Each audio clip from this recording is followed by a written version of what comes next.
Hey guys, I'm going to show you how to match OEM installation, giving you the cleanest look for the DB11 with the 8-inch enclosed dual subwoofers from Rocksville.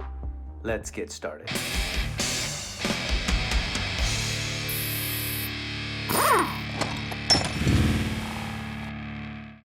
Hey guys, this is the Rockville 1600 watt subwoofer and an amp.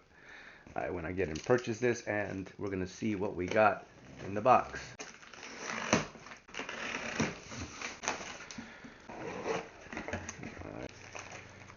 A couple of instructions.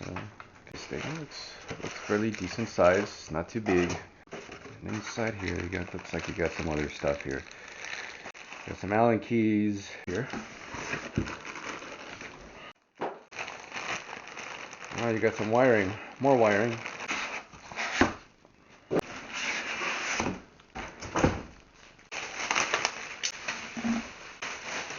Alright, there it is.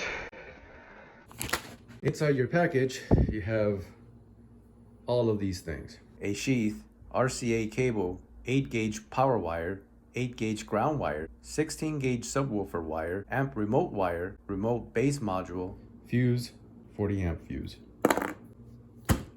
And an instruction book. So here is something that I rigged up for some of you that want to get rid of the speakers in the back or don't have speakers in the back. This will be a good setup for you. So what I'm going to do, I'm going to do a custom installation. I made up this foam mock-up of the actual dimensions of my amp.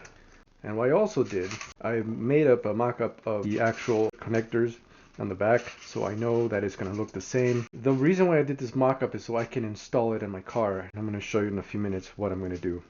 Is this also a mock-up of how this is going to be mounted on the car. This is how the brackets are going to be in place in the car.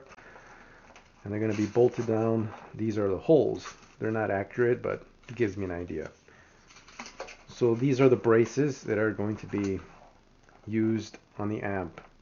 When you strap these on, you notice that it's direct contact with the steel here.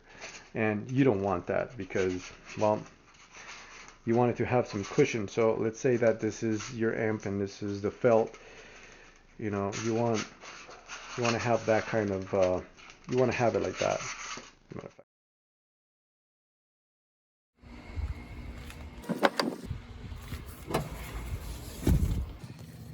So we are inside the trunk, and as you can see in my trunk, there really isn't any speakers.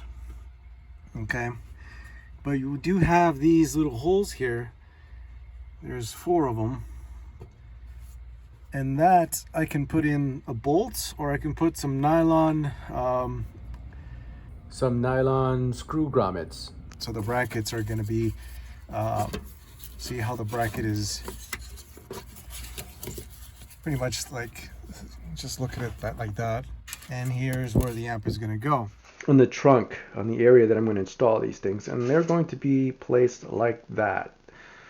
So if this was the trunk, so when I place my amp on top of it, as you can see, there's going to be that much gap on it. And because there's going to be that gap, it's going to give you some airflow as well, and it's not going to have direct contact with steel. Because when it gets hot, like during the summer or any time, you don't want your amp to be in contact direct with the steel, because then you're producing heat. So that's the reasoning for having these felt. So, have you noticed? See how, like I was talking about, that it's going to be direct. You don't want to have direct contact, because right now this steel it's a little warm. It's actually hot. So if you put your hand in there for a while, it starts to really burn you a little bit. So what the felt is going to do is going to give you that cushion, so the amp is not going to have direct contact with the steel. These I'm going to fold using a finger brake. So if anybody doesn't know what a finger brake is, I'm going to show you that in a few minutes. The finger brake allows me to bend it like so, and then make other bends until I get what I'm looking for. So what I want to do is that I want to bend it right here in this line. Keep in mind guys, I did the measurements before bending these steel brackets. I measured the amp dimensions and allowed some wiggle room for the stick-on felt for a secure fit without damaging the amp surface, giving you a clean custom installation.